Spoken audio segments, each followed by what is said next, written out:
Hello students, welcome to my channel Rohit Juneja Pioneer Convent School Fatehabad. अब हम electrochemistry का second session शुरू करने जा रहे हैं। Electrolytic cell. इलेक्ट्रोकेमिस्ट्री में जैसे इससे पहले सेशन में मैं करवा चुका हूं इलेक्ट्रोकेमिकल सेल। इसमें लास्ट इक्वेशन है, इंपॉर्टेंट है काफी, उस पर बेसिक क्वेश्चन आता है 3 नंबर का। अब लगभग 3 या 4 नंबर का इलेक्ट्रोलिटिक सेल में से आता है। आधा पोर्शन इलेक्ट्रोकेमिकल में आता है, आधा इलेक्ट्रोलिटिक में। इलेक्ट्रोलिटिक सेल क्या होता है? एक ऐसा सेल जो कन्वर्ट करता है किसको? इलेक्ट्रिकल एनर्जी को केमिकल एनर्जी में। मैं ऑलरेडी पहले सेशन में ही बता चुका हूं difference between electrochemical and electrolytic cell. Electrochemical में कितने बीकर यूज करते हैं? 2। इलेक्ट्रोलिटिक में एक ही बीकर यूज करते हैं।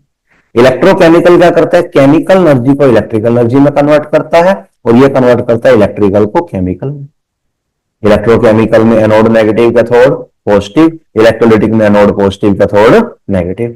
ये स्पॉन्टेनियस अपने आप। जैसे एक बात कहो, तुम्हारी घड़ी में जो सेल है, जो वो चीज में, वॉल क्लॉक में, रिस्ट वो चीज में सेल है, वो एक स्पॉन्टेनियस इलेक्ट्रोकेमिकल सेल है। और जो इलेक्ट्रोलिटिक सेल में हम ले सकते हैं, जैसे मोबाइल चार्ज हो रहा है, that is electrolytic cell. Discharge हो रहा है तो इलेक्ट्रोकेमिकल सेल। डिस्चार्ज अपने आप हो रहा है। अब तुम मोबाइल अपने आप चाहे यूज करो चाहे ना करो, अपने आप डिस्चार्ज होगा। लेकिन इलेक्ट्रोलिटिक वाला चार्ज अपने आप नहीं होगा, उसके लिए अपने को प्लग लगाना पड़ेगा, इलेक्ट्रिसिटी चाहिए। अगर इलेक्ट्रिसिटी नहीं होगी तो चार्ज नहीं होगा, मतलब इलेक्ट्रोलिटिक सेल काम नहीं करेगा। लेकिन लाइट हो चाहे ना हो, हमारे घर में इलेक्ट्रिसिटी आ रही है चाहे नहीं आ रही, इलेक्ट्रोकेमिकल सेल तो काम करेगा ही करेगा, मोबाइल डिस्चार्ज होगा ही होगा। तो ये स्पॉन्टेनियस है और ये नॉन स्पॉन्टेनियस। ठीक है, स्पॉन्टेनियस में डेल्टा जी क्या होता है? नेगेटिव। नॉन स्पॉन्टेनियस में डेल्टा जी क्या होता है? पॉजिटिव। समझिए। अच्छा, एक ये भी लिख सकते हो, इसमें सोल्ट ब्रिज यूज कर सकते हैं, इसमें यूज नहीं करते। अच्छा, इलेक्ट्रोलिसिस और मोल्टन एनएसीएल। इलेक्ट्रोलिसिस क्या होता है? जब हम किसी भी इलेक्ट्रोलाइट में से करंट पास करते हैं, तो अगर इलेक्ट्रोलिसिस की डेफिनेशन आ जाए तो क्या लिखोगे? फिनोमिना या प्रोसेस ऑफ डीकॉम्पोजिशन। बोलो, process of decomposition of electrolyte into its ions on passing electricity। तो जब हम NaCl में से करंट पास करते हैं, इलेक्ट्रिसिटी पास करते हैं, तो टूट जाता है Na पॉजिटिव और Cl नेगेटिव। अच्छा, C से कैथोड, C से कैटायन, कैटायन जाएंगे कैथोड के पास, कैथोड पर Na पॉजिटिव जाएगा, रिडक्शन होगा, Na बन जाएगा। एनोड पर Cl नेगेटिव जाएगा, ऑक्सीडेशन होगा, इलेक्ट्रॉन लूज करेगा, Cl बन जाएगा। Cl और Cl मिलकर के Cl2 बना दे। क्लियर है? उसके बाद एक्वस NaCl। एक्वस में क्या होता है? साथ में वाटर होता है। NaCl आयन प्रोड्यूस कर रहा है, Na पॉजिटिव और Cl नेगेटिव, वाटर प्रोड्यूस करेगा H पॉजिटिव और OH नेगेटिव। अब एक बात सबको ध्यान रखनी है, हाइड्रोजन से पहले कॉपर सिल्वर गोल्ड जाता है। अगर कॉपर सिल्वर गोल्ड है तो वो जाएगा, नहीं तो हाइड्रोजन जाएगा।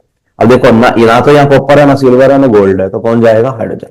कैथोड पे H प्लस गया, इलेक्ट्रॉन लेके H और H मिलके H2। एनोड पर जाएगा कम इलेक्ट्रोनेगेटिव, याद रखना है, या छोटा। एनोड पर छोटा जाएगा, एनोड पर छोटा जाएगा जिसका साइज कम है। अब इसमें एक ही एटम है, Cl में, OH में 2 है, तो इसलिए Cl जाएगा। वैसे काइनेटिकली रोल होता है, छोड़ो, बोर्ड के लिए तुम ये याद कर लो बस। Cl नेगेटिव जाएगा, Cl प्लस इलेक्ट्रॉन, Cl मिलकर Cl2 बनाएगा। अगर बोर्ड में क्वेश्चन आ गया कि Na प्लस और H में H क्यों जाएगा, तो तुम्हें एक लाइन लिखनी है कि discharge potential of H plus is less. Cl negative और OH में Cl नेगेटिव क्यों जाएगा? Discharge potential of Cl negative is less. अब बताओ, यहां से चला गया H और यहां से Cl, बचा कौन? NaOH। कौन बचा? सॉल्यूशन में NaOH बेस है, pH विल इंक्रीज। अच्छा, एक्वस कॉपर सल्फेट। कॉपर और H में कौन जाएगा? कॉपर। देखो लिखा हुआ है, कॉपर और H में कौन जाएगा? कॉपर।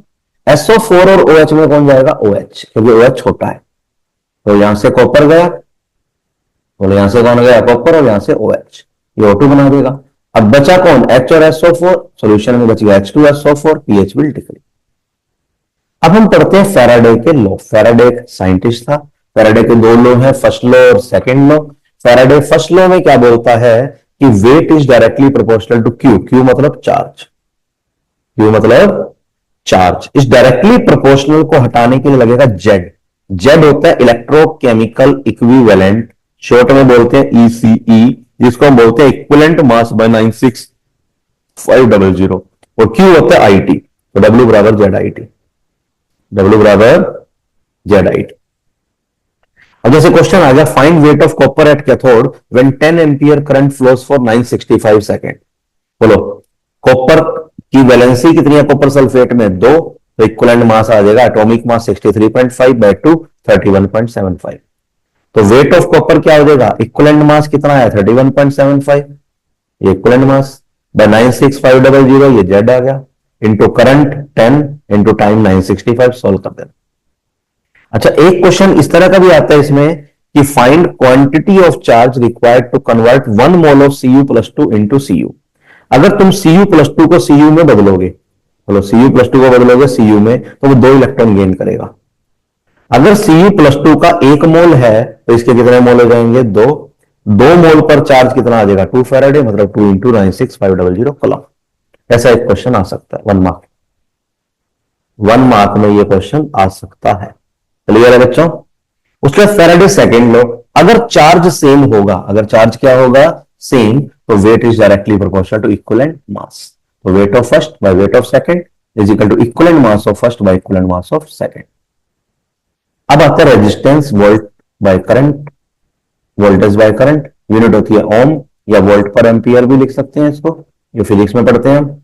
वैसे ओम लिखनी है तुमने, ओम का सिंबल ही ऐसा होता है। अच्छा कंडक्टेंस G 1/R होता है, यूनिट ओम इनवर्स, इसको ऐसे लिखते हैं, या महो, ओम का उल्टा महो, अगर तुम ओम को उल्टा पढ़ो MHO महो, या उसको बोलते हैं साइमन, एक साइंटिस्ट था, ऐसे लिखते हैं। स्पेसिफिक रेजिस्टेंस, जो रेजिस्टेंस होता है वो 2 चीजों पर डिपेंड करता है, लेंथ और एरिया। लेंथ के डायरेक्टली, एरिया के इनवर्सली, हटाने के लिए रो लग जाएगा। रो होता है स्पेसिफिक रेजिस्टेंस या रेजिस्टिविटी, रो हो जाएगा R इंटू A/L, यूनिट होगी ओम मीटर। फिर हमारे पास आता है स्पेसिफिक कंडक्टेंस या कंडक्टिविटी, कप्पा। ज्यादा बच्चों, ये कप्पा क्या नाम आता है इसका? कप्पा। तो कप्पा होता है 1/रो, 1/R इंटू L/A, और 1/R होता है G, L/A होता है G star, L/A cell constant. Kappa की यूनिट क्या हो जाएगी? जो रो की थी ओम मीटर, रो का उल्टा, मतलब कप्पा रो का उल्टा है तो ओम इनवर्स सेंटीमीटर इनवर्स। अच्छा सेल कांस्टेंट की यूनिट पूछ ले तो मीटर इनवर्स। फिर आता है molar conductivity, lambda M, kappa into 1000 by molarity, unit होगी ओम इनवर्स सेंटीमीटर स्क्वायर पर mole. Equivalence conductivity, lambda equivalent, kappa into 1000 by normality, ohm inverse centimetre square पर इक्विवेलेंट। अच्छा इस पर न्यूमेरिकल आएंगे, सुनो। मान लो रेजिस्टेंस दे दिया 100 ओम, अच्छा लेंथ दे दी, एरिया दे दिया, मान लो लेंथ दे दी 10, एरिया दे दिया 20, तो इसका कप्पा निकालो। कप्पा क्या होता है? 1/R इंटू L/A, सॉल्व कर लोगे। 1/100 इंटू 10/20, तो ये 1/200 आ गया। अब कप्पा आ गया, फिर मोलैरिटी देके लैम्डा एम पूछ लेगा, लैम्डा इक्विवेलेंट पूछ लेगा, तो इस तरह से ये कर सकते हैं। ठीक है बच्चों? Variation of G kappa lambda M lambda equivalent with dilution. Dilution मतलब वॉल्यूम बढ़ाना, डाइल्यूशन मतलब वॉल्यूम, डाइल्यूशन करने से G बढ़ेगा, कप्पा कम होएगा, लैम्डा एम बढ़ेगा, लैम्डा इक्विवेलेंट बढ़ेगा। 3 चीज बढ़ेंगी, एक घटेगी। सिर्फ कप्पा घटेगा, कौन घटेगा? कप्पा, बाकी तीनों चीज बढ़ेंगे। डिबाई हक्का-लोन सागर इक्वेशन क्या होता है? Variation of lambda M with concentration, lambda M at C बराबर lambda M naught minus A root C, lambda M naught, उसका मतलब होता है मोलर कंडक्टिविटी एट 0 कंसंट्रेशन, या उसको बोलते हैं इनफाइनाइट डाइल्यूशन। बोलो मोलर कंडक्टिविटी एट 0 कंसंट्रेशन या इनफाइनाइट डाइल्यूशन। और ये जो इक्वेशन है वो किसके लिए लगती है? स्ट्रॉन्ग इलेक्ट्रोलाइट के लिए लगती है, वीक के लिए नहीं लगती। तो स्ट्रॉन्ग के लिए ग्राफ स्ट्रेट लाइन आएगा, लेकिन वीक के लिए डॉटेड आएगा। समझ रहे हो? Debye Huckel Onsager equation is valid only for strong electrolyte, never applicable for weak electrolyte. अब आता है कोलराश लॉ, इंपॉर्टेंट है ये भी, मोस्ट इंपॉर्टेंट। क्या बोलता है ये? लिमिटिंग मोलर कंडक्टिविटी मतलब lambda M naught of an electrolyte, किसी भी इलेक्ट्रोलाइट की limiting molar conductivity is equal to sum of limiting molar conductivity of cation and anion each multiplied by its coefficient. जैसे NaCl group है, Na positive होगा, Cl negative, lambda M naught NaCl क्या आएगा? Lambda M naught Na positive plus lambda M naught Cl negative. MgCl2 में Mg+2 है, 2 Cl है तो Cl के आगे 2 आ जाएगा। अब जैसे CH3 एक वीक इलेक्ट्रोलाइट है, क्या बोलो, वीक। अब वीक इलेक्ट्रोलाइट के लिए हमको इन तीनों की हेल्प लेकर के निकालना है। अब CH3COOH में दो आयन है, CH3COO नेगेटिव और H पॉजिटिव, वो यहां से मिल रहा है, एक यहां से मिल रहा है, फालतू कौन आ गया, यहां Na और यहां Cl को घटा दोगे, दो ऐड करोगे और एक सेपरेट करोगे। अच्छा, एक हमारे पास ना यहां पर आता है degree of dissociation, degree of dissociation alpha, उसको निकालने का फॉर्मूला होता है lambda M C by lambda M naught. Lambda M C हम निकालते हैं कप्पा इंटू 1000 बाय मोलैरिटी, जो पहले बता चुका हूं, और जो लैम्डा एम नॉट है वो वीक इलेक्ट्रोलाइट के लिए हम निकाल लेंगे। किसके लिए निकाल लेंगे बोलो, वीक इलेक्ट्रोलाइट के लिए, तीन की हेल्प लेकर के, by taking help of other three strong electrolyte। फिर एक आता है इक्विलिब्रियम कांस्टेंट या डिसोसिएशन कांस्टेंट, ये भी पूछ लेता है कई बार। डिसोसिएशन कांस्टेंट Kc वो होता है C alpha square by 1 minus alpha. C होता है कॉन्सेंट्रेशन, C क्या होता है बोलो, concentration of electrolyte, concentration of electrolyte. ठीक है बच्चों। अब एक टॉपिक है ड्राई सेल, ये खुद से पढ़ लेना, एनसीईआरटी से पढ़ लेना, फ्रॉम एनसीईआरटी। अच्छा, एक तुमने पढ़ना है हाइड्रोजन ऑक्सीजन फ्यूल सेल, ये भी तुम खुद से पढ़ लेना, सेल्फ स्टडी फ्रॉम एनसीईआरटी।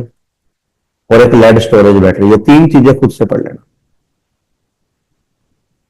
मतलब प्रोबेबिलिटी है, ऐसे तो कम चांस है इसमें से आने का, लेकिन फिर भी बाय चांस आ जाए तो मिस ना हो। ठीक है बच्चों, होपफुली इसके तुम PYQ कंप्लीट करना 2023-24 के। ठीक है, ऑल द बेस्ट।